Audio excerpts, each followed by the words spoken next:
दक्ष की 60 कन्याओं का विवाह। दक्ष और वीरिणी के यहाँ देवी शिवा का अवतार। दक्ष द्वारा उनकी स्तुति तथा सती के सद्गुणों एवं चेष्टाओं से माता पिता की प्रसन्नता। ब्रह्मा जी कहते हैं, देवर्षे, इसी समय दक्ष के इस बर्ताव को जानकर मैं भी वहां आ पहुंचा और पूर्ववत उन्हें शांत करने के लिए सांत्वना देने लगा। तुम्हारी प्रसन्नता को बढ़ाते हुए मैंने दक्ष के साथ तुम्हारा सुंदर स्नेहपूर्ण संबंध स्थापित कराया। तुम मेरे पुत्र हो, देश मुनियों में श्रेष्ठ और संपूर्ण देवताओं के प्रिय हो। प्रेम से तुम्हें देखकर मैं फिर अपने स्थान पर आ गया। तदंतर प्रजापति दक्ष ने मेरी अनुनय से अपनी पत्नी के गर्भ से 60 सुंदर कन्याओं को जन्म दिया और आलस्य रहित हो धर्म आदि के साथ उन सब का विवाह भी कर दिया।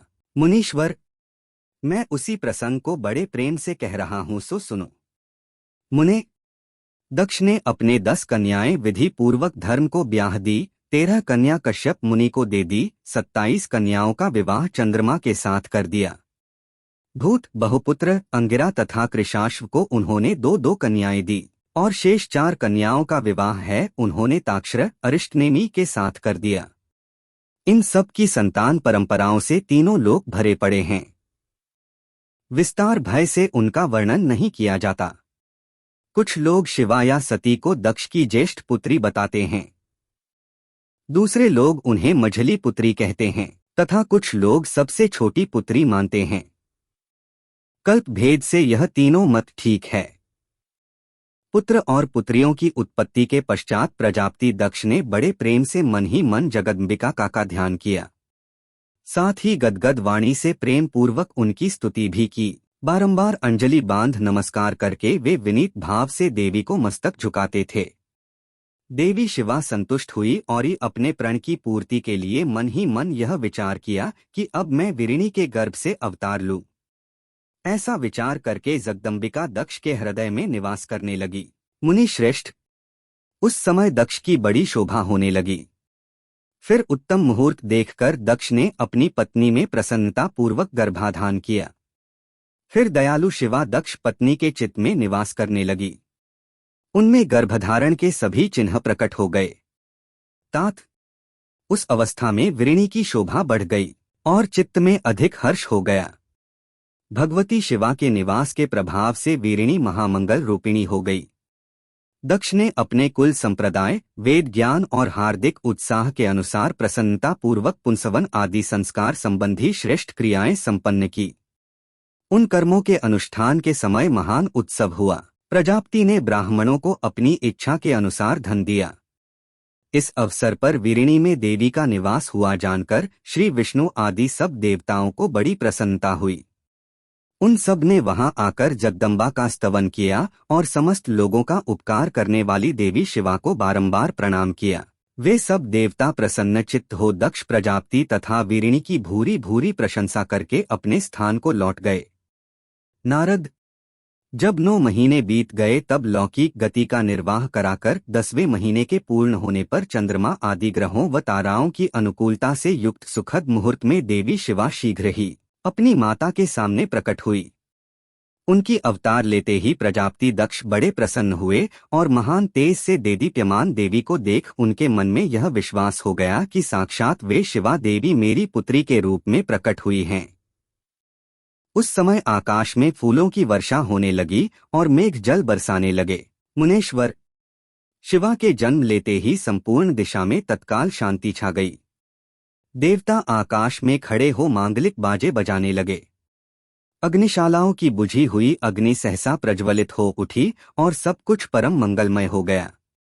वीरिणी के गर्भ से साक्षात जगदम्बा को प्रकट हुए देख दक्ष ने हाथ जोड़कर नमस्कार किया और भक्त भाव से उनकी बड़ी स्तुति की। बुद्धिमान दक्ष की स्तुति करने पर जग माता शिवा उस समय दक्ष से इस प्रकार बोली। माता वीरिणी न सुन सके। देवी बोली, प्रजापति, पुत्री रूप में मुझे प्राप्त करने के लिए मेरी आराधना की थी। मनोरथ आज सिद्ध हो गया, तुम कुछ तपस्या के करो। उस ऐसा कहकर देवी ने अपनी माया से शिशु रूप धारण कर लिया और शिशुओं का भाव प्रकट करती हुई वे वहां रोने लगी। बालिका का रुदन सुनकर सभी स्त्रियां और दासियां बड़े वेग से प्रसन्नता पूर्वक वहां आ पहुंची। पुत्री का अलौकिक रूप देखकर उन सभी स्त्रियों को बड़ा हर्ष हुआ। नगर के सब लोग उस समय जय जयकार करने लगे। गीत और वाद्य के साथ बड़ा भारी उत्सव होने लगा। पुत्री का मुख देकर सबको बड़ी प्रसन्नता हुई। दक्ष ने वैदिक और कुलोचित विधि पूर्वक अनुष्ठान किया। ब्राह्मणों को दान दिया, दूसरों को भी धन बांटा और यथोचित गान और नृत्य होने लगे। भांति भांति के मंगल कृत्यों के साथ बहुत से बाजे बजने लगी। कुछ समय बाद दक्ष ने समस्त सद्गुणों की सत्ता से प्रशंसित होने वाली अपनी उस पुत्री का नाम प्रसन्नता पूर्वक उमा रखा। तदनंतर संसार में लोगों की ओर से उसके और भी नाम प्रचलित किए गए, सबके सब महान मंगलदायक तथा विशेष है, समस्त दुखों का नाश करने वाले हैं। वीरिणी और महात्मा दक्ष अपनी पुत्री का पालन करने लगे तथा वह शुक्ल पक्ष की चंद्रकला के समान दिनोंदिन बढ़ने लगी। उत्तम गुण उसमें उसी तरह प्रवेश करने लगे, उसके बाल चंद्रमा में भी समस्त मनोहारी कलाएं प्रविष्ट हो जाती हैं। दक्ष कन्या सखियों के बीच बैठी रहती, तब अपने भाव में निमग्न होती थी। तब भगवान शिव की मूर्ति को चित्रित करने लगती थी। मंगलमय सती जब उचित सुंदर गीत गाती हर एवं रुद्र नाम लेकर भगवान शिव का स्मरण किया करती थी। इस अवसर पर वीरिणी में देवी का निवास हुआ जानकर श्री विष्णु आदि सब देवताओं को बड़ी प्रसन्नता हुई। उन सब ने वहां आकर जगदम्बा का स्तवन किया और समस्त लोगों का उपकार करने वाली देवी शिवा को बारंबार प्रणाम किया। वे सब देवता प्रसन्न चित्त हो दक्ष प्रजापति तथा वीरिणी की भूरी भूरी प्रशंसा करके अपने स्थान को लौट गए। नारद, जब 9 महीने बीत गए तब लौकिक गति का निर्वाह कराकर 10वें महीने के पूर्ण होने पर चंद्रमा आदि ग्रहों व ताराओं की अनुकूलता से युक्त सुखद मुहूर्त में देवी शिवा शीघ्र ही अपनी माता के सामने प्रकट हुई।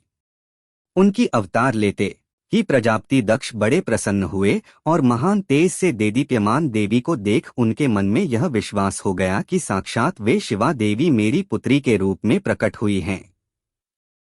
उस समय आकाश में फूलों की वर्षा होने लगी और मेघ जल बरसाने लगे। मुनेश्वर, शिवा के जन्म लेते ही संपूर्ण दिशा में तत्काल शांति छा गई। देवता आकाश में खड़े हो मांगलिक बाजे बजाने लगे। अग्निशालाओं की बुझी हुई अग्नि सहसा प्रज्वलित हो उठी और सब कुछ परम मंगलमय हो गया। वीरिणी के गर्भ से साक्षात जगदम्बा को प्रकट हुए देख दक्ष ने हाथ जोड़कर नमस्कार किया और भक्तभाव से उनकी बड़ी स्तुति की।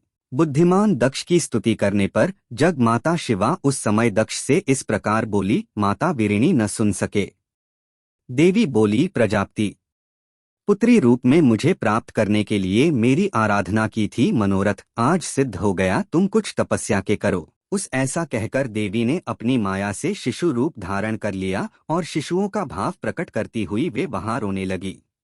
बालिका का रुदन सुनकर सभी स्त्रियां और दासियां बड़े वेग से प्रसन्नता पूर्वक वहां आ पहुंची।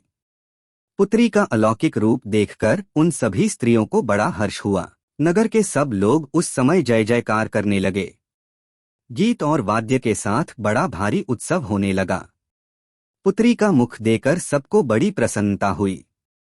दक्ष ने वैदिक और कुलोचित विधि पूर्वक अनुष्ठान किया। ब्राह्मणों को दान दिया, दूसरों को भी धन बांटा और यथोचित गान और नृत्य होने लगे।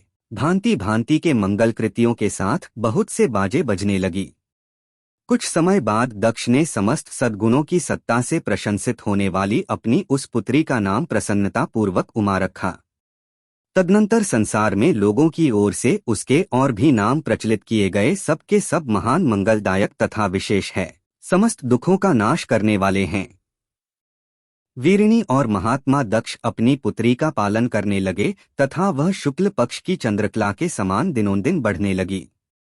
उत्तम गुण उसमें उसी तरह प्रवेश करने लगे, उसके बाल चंद्रमा में भी समस्त मनोहारी कलाएं प्रविष्ट हो जाती हैं। दक्ष कन्या सखियों के बीच बैठी रहती, तब अपने भाव में निमग्न होती थी। तब भगवान शिव की मूर्ति को चित्रित करने लगती थी। मंगलमय सती जब उचित सुंदर गीत गाती हर एवं रुद्र नाम लेकर भगवान शिव का स्मरण किया करती थी। अगर आप हमारे ज्ञान चैनल पर नए हैं तो प्लीज़ सब्सक्राइब कीजिए और आपको वीडियो पसंद आया हो तो लाइक कीजिए ताकि ऐसे ही अच्छे वीडियोस हम आपके लिए ला सके। धन्यवाद।